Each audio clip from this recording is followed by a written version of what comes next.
Bonsoir, merci de nous rejoindre sur TV Fil 78 pour une nouvelle édition de votre journal de fin de semaine. Retour sur l'actualité du jour et sur les principales informations développées depuis lundi. Voici les titres de ce 22 avril. Journée nationale de commémoration de la déportation ce week-end. Nous vous proposerons tout à l'heure de redécouvrir le témoignage de Francine Christophe, déjà invitée l'année dernière sur ce plateau. Déportée à 8 ans, elle était notamment à l'honneur du dernier film de Yann Arthus Bertrand, Human. En sport, se déroulait hier en fin de journée la finale du championnat de basket militaire à Morpa. Après 3 jours de compétition, le verdict pour les corps armés engagés. Et puis, comme chaque vendredi, donc le zapping de l'information locale. Depuis lundi, les principaux sujets développés par la rédaction.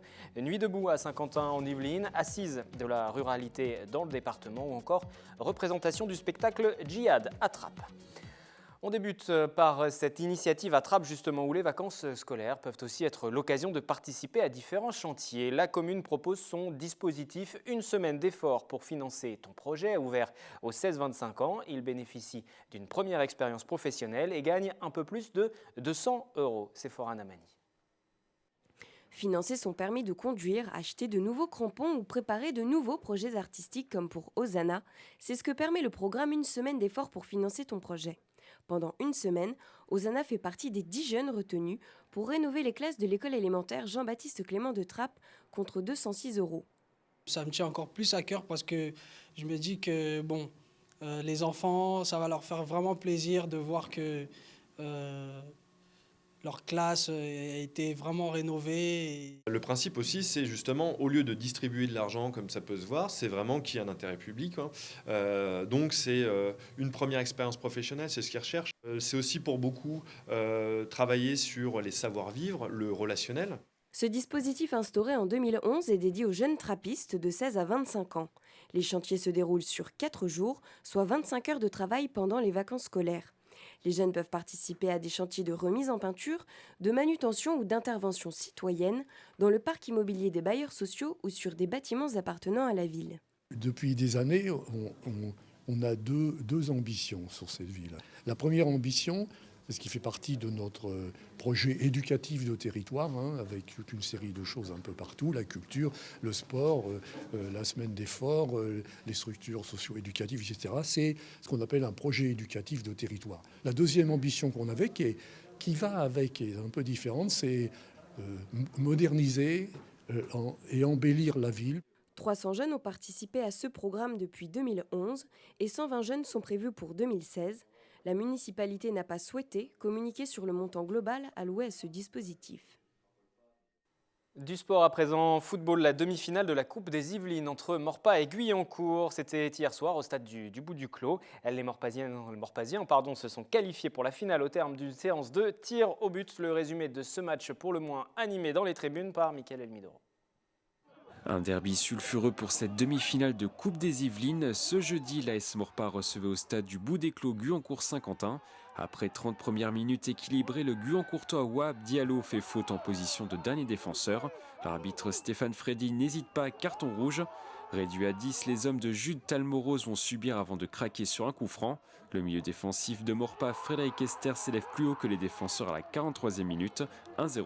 Première mi-temps qui était assez engagée des deux côtés, il n'y avait pas beaucoup d'espace. Pour jouer les ballons, c'était difficile, donc du coup c'était vraiment assez hargneux au milieu. Derrière, c'était dur. Donc on a réussi à marquer ce petit but juste avant la mi-temps qui nous a permis de souffler un peu.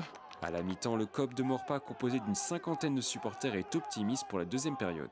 Là, ils sont réduits à 10. Je pense qu'on va remporter le match haut la main. Et là, c'est sûr et certain, on va se qualifier pour les finales pour aller tout droit à le plaisir. Au retour des vestiaires, Guyancourt accélère et se procure plusieurs occasions avant de marquer sur un coup franc dévié par le défenseur Romain Haas, un partout à la 75e minute. Deuxième mi-temps, c'est vraiment motivé.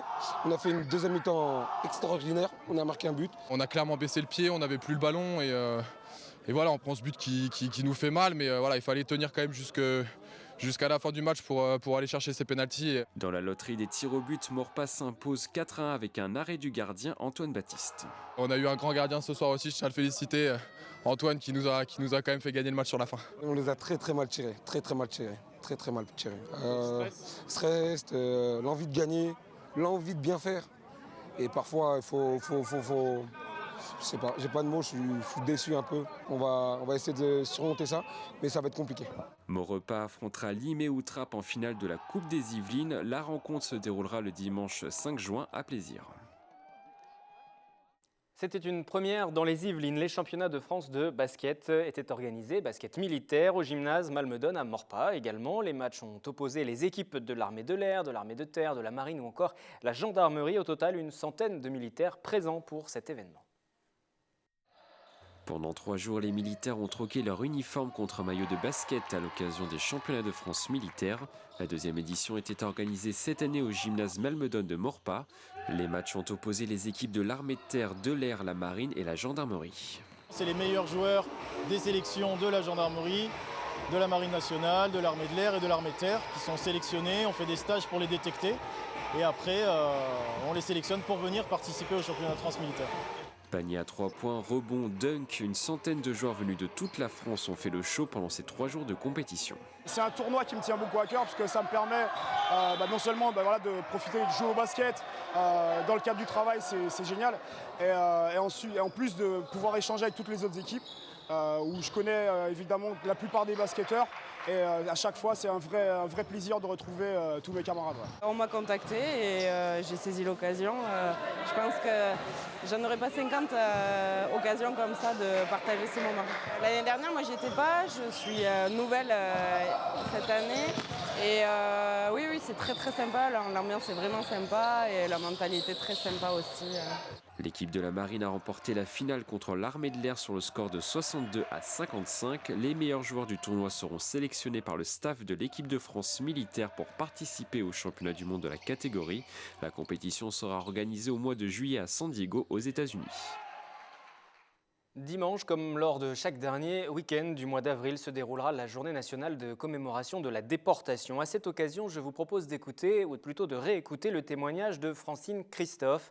Née en 1933, cette Yvelinoise a été déportée à l'âge de 8 ans vers le camp de concentration de Bergen-Belsen. À 83 ans, elle dit avoir dépassé la colère. Elle donne régulièrement des conférences auprès des jeunes dans les collèges ou encore les lycées. Elle était l'invitée de ce journal l'année dernière, en avril 2015.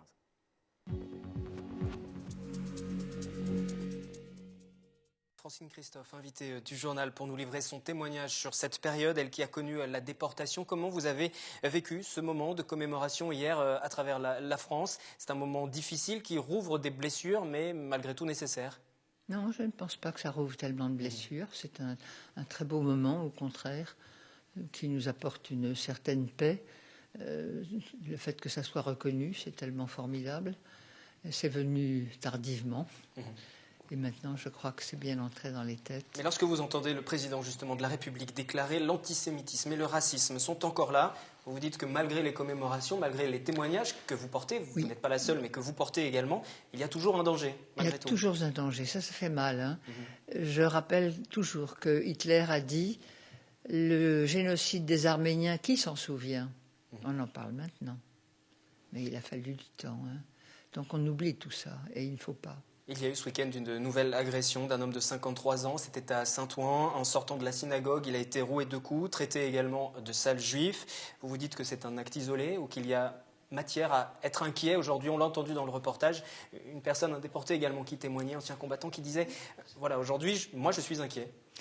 Je le suis, moi aussi. Je suis inquiète et il m'arrive d'avoir un peu peur. J'ai eu peur toute mon enfance, hein, bien entendu, et même mon adolescence. Après, j'avais encore peur, c'était en moi. Mais maintenant, il m'arrive de temps en temps d'avoir un peu peur. Et ça, c'est bien ennuyeux. Vous résidez dans les Yvelines, vous témoignez régulièrement devant les plus jeunes, dans les écoles, pour raconter votre histoire. On va en parler plus en détail tout à l'heure. Vous écrivez également, une petite fille privilégiée. C'était un recueil de souvenirs. Témoignage. Il y a eu La fête inconnue également, vous avez rédigé. Vous racontez cette histoire depuis longtemps. Les réactions sont toujours les mêmes lorsque vous parler de votre histoire au public, même par rapport aux enfants. Est-ce qu'aujourd'hui, le message est moins fort? Il y a un détachement de votre auditoire ou pas? Non, c'est juste le contraire. C'est tout à fait extraordinaire. C'est assez paradoxal, parce qu'il y a toujours ce sentiment d'inquiétude et ces actes qui... Non, c'est juste le contraire. Les enfants sont extrêmement intéressés. Et ils font même des travaux sur ce qu'on leur raconte. Des travaux par écrit qui sont exceptionnels.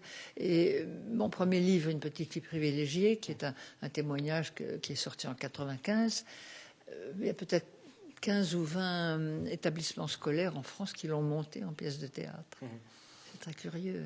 Ça veut dire qu'il y a matière aussi à être rassuré, même si vous êtes inquiète aujourd'hui et vous n'êtes pas la seule sur les montées de ces actes. On peut se dire qu'avec les plus jeunes générations, il faut rester optimiste. Bon, il y a autre chose, c'est qu'à notre époque, il n'y avait pas la télévision, il n'y avait pas les ONG, il n'y avait pas tous ces gens-là. Bon, votre père est prisonnier de guerre en Allemagne lorsque vous êtes arrêté à 8 ans et demi, 26 juillet 42, avec votre mère. C'est en gare de Rochefoucauld, en Charente. Vous vouliez atteindre la zone libre. Comment s'est passé ce moment, justement, cette arrestation ? Cette arrestation a été fort dure parce que j'ai 8 ans et demi et nous avons des faux papiers, nous avons un passeur qui doit nous faire passer la ligne.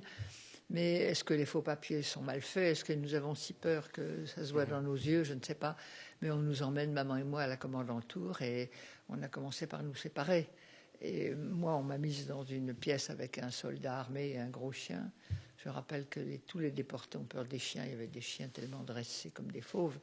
Et puis j'entends maman dans l'autre pièce qu'on commence à interroger. Et j'entends qu'elle crie « Non, non, non, je ne suis pas juive, non !» Et elle m'avait dit « Tu sais, fais très attention. Si tu avoues, tu seras mise en prison. » Et j'ai tenu le coup pendant un bon moment, malgré les insultes. Mais à 8 ans et demi, c'est difficile. Et puis, on a fini par dire à maman que si elle n'avouait pas, on m'emmenait. Donc...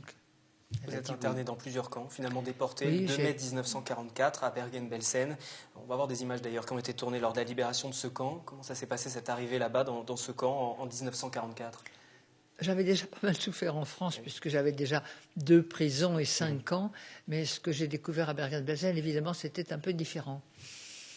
Et c'était un énorme choc. Et en même temps, comme j'étais une enfant, déjà habituée à beaucoup de souffrances, je l'ai pris avec moins d'affolement que ma mère. Ma mère s'est dit, où est-ce que je suis là? Est-ce que je vais en tirer ma fille? Moi, pas. Moi, je suis devenu un animal qui ne pensait plus qu'à une chose, manger. Un animal, justement, j'aimerais que vous nous redonniez ce témoignage, parce que vous l'avez déjà livré au président François Hollande. C'était lors d'une rencontre mémoriale de la Shoah au début de cette année. Cette anecdote, on va dire ça comme ça, lors de la libération, lorsque vous arrivez en France et qu'on vous tend une orange. C'est ça.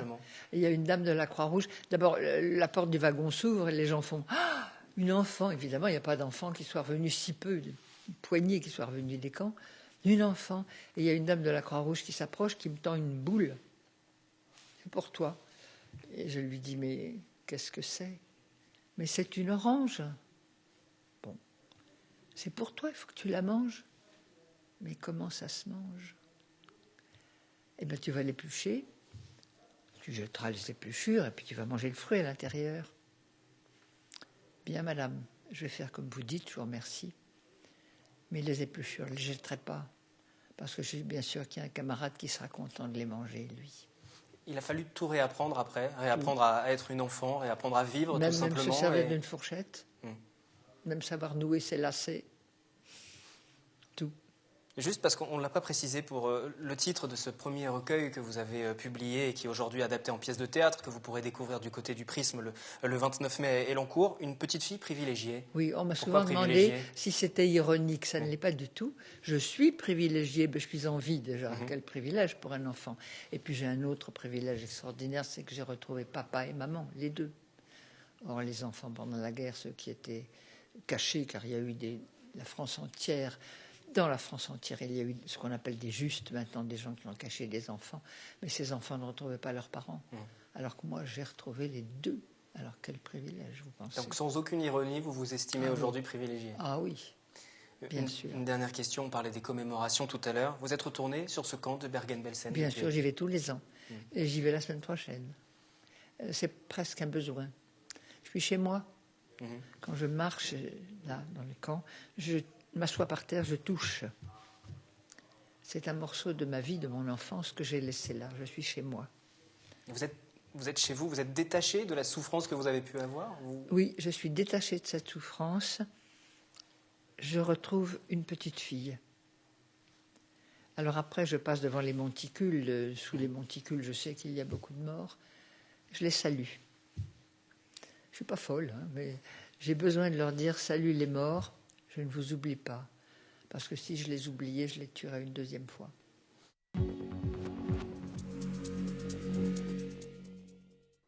Journée nationale de commémoration de la déportation donc ce week-end et nous y reviendrons bien évidemment dans notre édition de lundi de ce journal aux horaires habituels. Comme chaque vendredi à présent, nous passons à l'essentiel de l'actualité, le zapping des principaux sujets développés par la rédaction depuis lundi.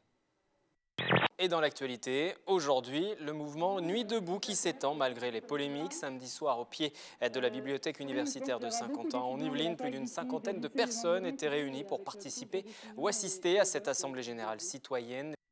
On est là pour faire pression aux patrons, on est là pour soutenir les salariés, entendre ce qu'ils ont à nous dire, faire partager leur lutte aussi à Nuit debout.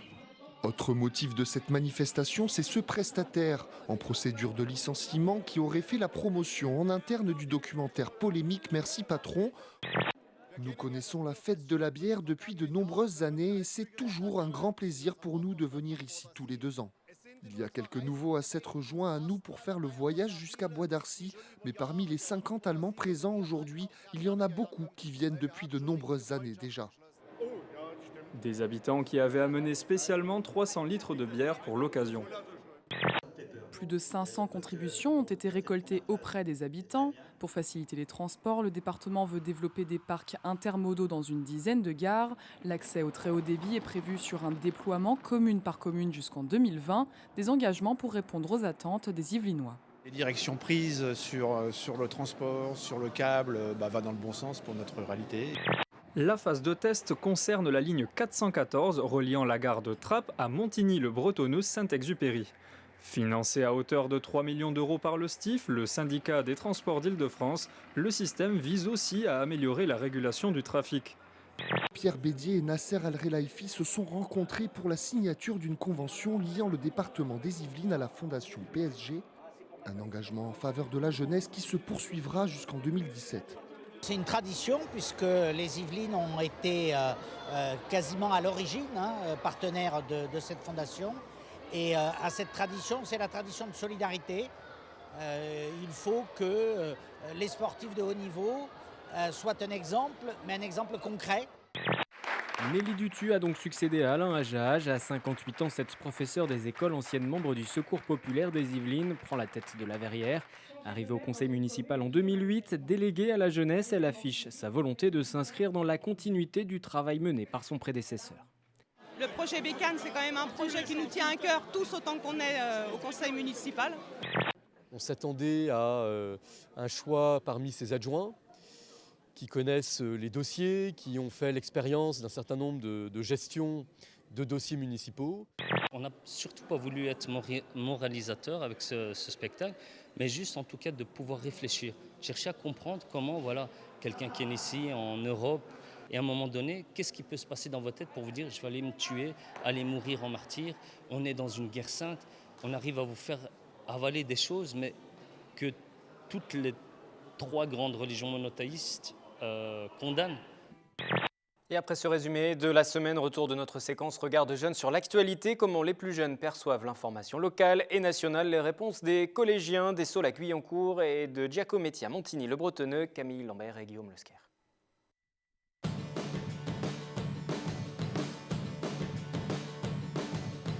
Apparemment, la France est 35e sur 37 dans l'égalité des enfants à l'école. On pourrait être mieux classé vu qu'on a les moyens. Il y en a beaucoup qui n'ont pas accès à la scolarité et normalement, ça ne devrait pas être comme ça. Tout le monde a le droit d'aller à l'école. Non, moi, j'ai pas vu ça. Ici, il n'y a pas d'inégalité. Enfin, je pense pas. Il y a plusieurs catégories en fait dans les classes. Par exemple, il y a les personnes qui ont du mal à comprendre mais qui s'investissent, donc qui veulent travailler. Ce qui permet d'apporter un peu de contenu en cours. Mais après, il y a le reste. Il y a les élèves qui travaillent normalement. Et puis, il y a forcément toujours un groupe perturbateur. Par exemple, tu peux avoir des bonnes notes et être très méchant avec les autres. Et il y en a qui ont des mauvaises notes et du coup, ils sont mal vus, ils sont moins bien vus par les profs. Je pense que oui, il faudrait peut-être quand même plus les encadrer. Parce que là, on leur laisse beaucoup de liberté. C'est-à-dire qu'on n'essaie pas de les encadrer un jour, leur dire il faut essayer de faire ça, ça. On ne les encourage pas en fait. Tout ce qu'on trouve à faire, c'est leur mettre des heures de colle et même pas les aider, quoi. Il peut y avoir des enfants qui, quand on leur met des croix, ils se sentent rejetés, alors ils vont plus faire de bêtises parce qu'ils vont être un peu énervés. Si on essaye et on se donne les moyens, on peut réussir. Avec l'école, on était allé voir un film qui s'appelait Sur le chemin de l'école. Ça raconte l'histoire dans des pays de l'Asie ou de l'Afrique, des gens pauvres qui n'ont pas d'école à proximité et qui doivent marcher plusieurs heures et parfois risquer leur vie pour aller à l'école. Donner un peu d'argent pour pouvoir fabriquer des écoles, pour pouvoir avoir du matériel scolaire. Plus d'aide aux devoirs pour ceux qui ont des difficultés, et au niveau du français, des maths, tout ça. Et faire des petits travaux sur l'avenir de ce qui va se passer après le collège. Si on ne sait pas ni lire ni écrire, il y a plusieurs métiers qu'on ne peut pas faire, presque tous même.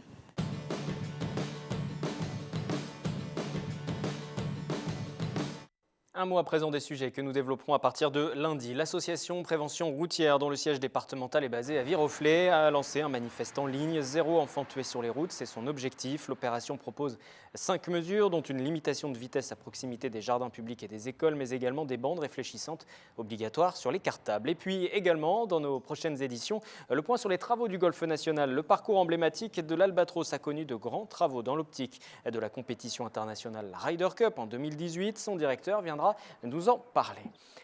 D'ici là, vous avez rendez-vous sur l'antenne de nos confrères de Radio Sensation avec Nicolas Kirillovitz pour l'hebdo politique. Son invité dimanche à 18h, Carl Olive, conseiller départemental. Il est aussi maire Les Républicains de Poissy. Il a fait parler de lui ces dernières semaines en demandant aux médecins de sa commune de limiter les arrêts maladie des agents ou encore en lançant un plan de départ volontaire de ces derniers, comme cela peut exister dans le secteur privé. Écoutez cet extrait.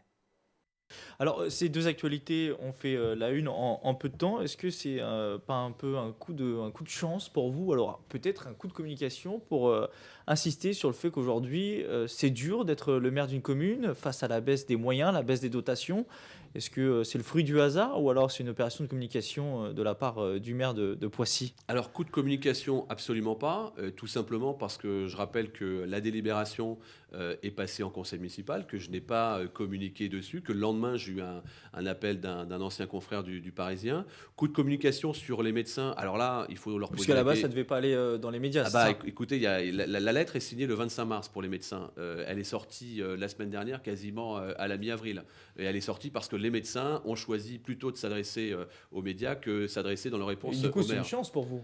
Il n'y a pas de chance. Moi, je suis pas ici pour aller faire de la communication. Je suis ici pour aller faire et me battre ce pourquoi j'ai été élu et que j'explique dans ce petit supplément des finances de la ville de Poissy qui montre que en 2 années, malgré 28 millions cumulés de pertes de dotation d'État projetées entre 2014 et 2020, malgré 200 agents supplémentaires, en 2014, nous n'avons pas augmenté les impôts, en 2015, nous n'avons pas augmenté les impôts et en 2016, nous n'augmenterons pas les impôts. C'est la fin de cette édition du Journal de la Rédaction. Je vous retrouve ce week-end pour une nouvelle édition du Café Politique. Invité Bruno Millienne, le président du Modem des Yvelines, également conseiller régional d'Île-de-France aux côtés de Valérie Pécresse. Tout de suite, vos idées, sorties et loisirs pour les prochains jours. Le 7-8 week-end avec Mickaël Elmidoro.